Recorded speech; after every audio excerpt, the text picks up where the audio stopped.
Yeah, yeah. Du son test pour ta gova. C'est de Galoroscope, Molotov. Cette gay qu'on est au gros, c'est few. Je suis pas rentré dans le rap, moi je suis rentré dans Néochrome directement. C'est ça, c'est mes premiers pas c'était dans Néochrome, ça m'a briefé l'univers du rap. On a fait patate de forain sur cette mixtape là qui s'appelait Barrier Plein, qui est bien ressorti avec ses few. On va dire que c'est même un des morceaux qui t'a plus ou moins mis official. Ouais, qui m'a bien mis en avant. Ouais. C'est une bonne combinaison, tu vois. Il a su gérer ses apparitions, par exemple comme patate de forain avec ses few. Voilà, ses few aujourd'hui, il en a son deuxième album, il a signé en maison de disques et tout ça. Mais pourtant, à l'époque, voilà, ils ont réussi à péter ensemble et il a réussi à faire des classiques. Déjà, c'est pas évident, il y a plein d'artistes qui n'ont pas de classiques. Ils sont là depuis longtemps, ils n'ont pas un vrai classique. Alors que lui, il a déjà plusieurs sons que les gens connaissent. Où on retient facilement ses lyrics.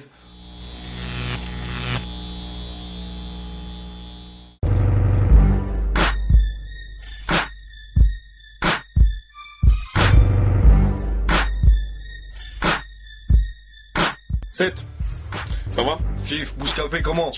Les internautes, c'est comment? On est là ou pas? Regarde-moi ça, regarde-moi ce trophée. Voilà. Le clip le plus cliqué. Grâce à vous les potos, bah merci bien hein. Ça veut dire que le gars, hein, c'est pas moi qui ai cliqué. Moi quand je fais ça avec mon doigt, c'est sur autre chose que les souris. C'est le clip avec ses few, c'est patate de forain. Et je t'explique pas pourquoi c'est celui-là qui est le plus cliqué. En tout cas, c'était fait avec une DV. Je pense qu'il y a eu une bonne idée, il y a eu du monde dedans. Et puis il y a eu un engouement autour de ce titre-là. Je sais pas comment expliquer. Hein. C'est un hymne de patate de forain. Jusqu'à aujourd'hui, là, je sors du métro, les gens me parlent de patate de forain. Tu vois, on me reconnaît ça. Ah, patate de forain! C'est ton slogan, ça, un peu ça? Ouais, c'est ça, c'est la marque de fabrique, c'est le tampon, on va dire. Ouais. Mais moi, si un jour je fais une société, je vais l'appeler patate de forain Records, tu vois, hein? Ouais. Ah ouais, poteau. Et pour ceux qui n'ont pas compris, c'est patate de forain, tu vas repartir avec deux forains, des forains, parce qu'il y en a qui comprennent que tu repars avec un forain qui te prend par la culotte et l'autre il te prend par les pieds, tu vois, c'est pas ça. C'est qui l'a fait le clip? Eh ben, c'est Yoni et moi. On l'a fait à deux, c'est-à-dire que même pas on a engagé une équipe gros.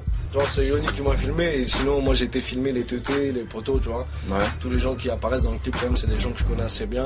Et il y a tout mon quartier, Saint-Olomone, tous les gens de la ville ils sont venus pour le clip. On a réuni, on était au moins 500 personnes, des petits échauffourés avec la police, mais on est ressorti du poste sain et sauf, sans problème. Pas de kidnappage de bande, sinon le clip elle allait rester dans les archives du commissariat de Cergy-Pontoise. Et non, on est reparti avec le clip gros.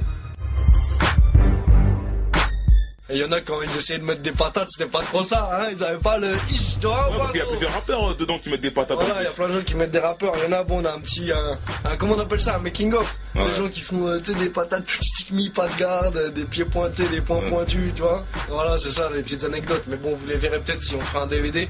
Je pense qu'on va mettre toutes les patates loupées du clip. Ça va être assez drôle. Patate de forain, hein. Ouais. Plus, moi, la première fois que je l'ai vu, c'était Radio Tropical, je crois. Ouais. Là, il voulait qu'on fasse remettre une patate. Qu'il a mis pour son clip, justement. Voilà, moi aussi, c'est la première fois que je l'avais rencontré. Patate de forain, déjà, dans un premier temps, parce que c'est un titre qu'on a fait ensemble et c'est un titre qui a connu on va dire, un beau succès d'estime et puis qui continue à faire parler de lui. Et donc voilà, c'est un artiste aussi qui est très, on va dire, très surprenant, qui est très imprévisible dans ce qu'il fait. Et donc voilà, c'est bien parce qu'il tape où l'on s'y attend pas, pardon. Donc voilà, c'est pour ça que Gecko, c'est, comme il dit, drive-by en caravane.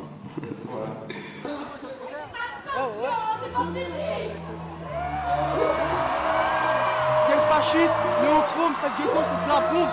Barbès, la coupe là, on a allumé, tout. Ça bouge pas. Aïe, quel fasciste. Ils ont pris mon acapella et ils l'ont adapté à l'instru. Et lui, il a posé ses couplets, et il a posé le refrain. Il y a le fameux clip aussi, qui est peut-être parmi les clips indépendants les plus visionnés sur les sites de rap de quasiment tous les temps. Il y a aussi une petite histoire sur ce clip-là, puisque toi, il a fallu te chercher jusque dans les caves de Dessous, c'est ça? Exactement. Donc voilà, non, sinon c'est vrai que bon, c'est comme tu l'as dit au départ, lorsqu'on on est des artistes, on était des artistes, de venir. On n'était pas très bien organisé, donc pour nous trouver c'était un peu difficile. Mais bon, on a réussi à faire le clip. Comme tu dis, un clip qui a connu un très grand nombre de visionnages et qui aujourd'hui continue à faire parler de lui et à être vu. Donc c'est un classique au niveau de la street, au niveau de la rue. C'est un morceau qui sera gravé dans les annales de rap. Le baril est plein. Ça fait les barbares. Arthur et Léo Gros. Plein de cartouches.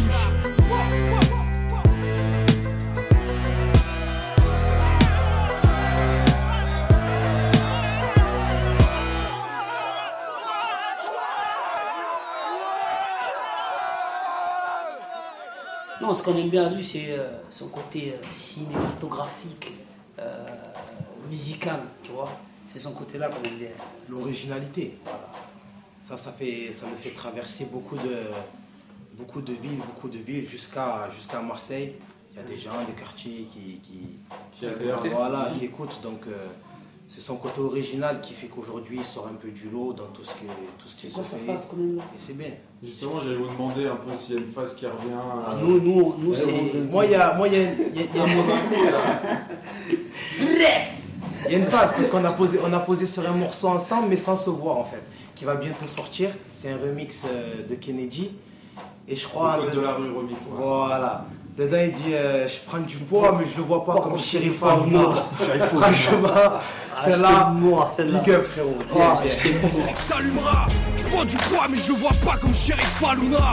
Reste vif, un rouillard. Nous on poussera de la rouille. Tant que le hype nous prendra au nez comme de l'air. Un peu qui est ressorti sur le code de la rue remix.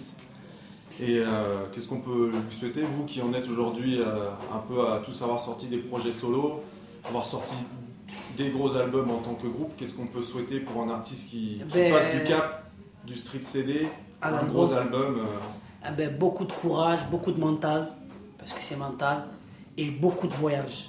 Parce que dans le rap, surtout quand on est en Indé, il faut aller faire des concerts dans d'autres villes. Il faut aller à Lille, il faut aller à Strasbourg, il faut aller à Marseille, il faut faire des concerts. Et c'est là qu'on développe plus son album et qui reste lui-même, voilà, qui persiste vraiment dans le délire où il est, tu vois, qui n'essaie pas de rentrer dans le délire des autres. Son délire cinématographique qu'il a, c'est ça qu'il faut qu'il continue. Qu'il prenne son album là qui va venir comme une mixtape ou comme un street, c'est-à-dire comme ce qu'il a fait avant. Après et partir dans les concerts. Il doit être assez intelligent pour bien modeler tout ça et pour que voilà. Un maximum. Inch'Allah que ça sera un bon album. Ok, merci. Le Diego il plaît à tout le monde. Mais de toute façon je pense que tu vois c'est un peu le même phénomène que Eminem où tu sais il n'y a pas de juste milieu tu sais. C'est soit on aime soit on déteste. Voilà, soit on aime soit on déteste. Mais je pense qu'il y a plus de personnes qui aiment. Après les autres c'est peut-être des rageux. On sait pas.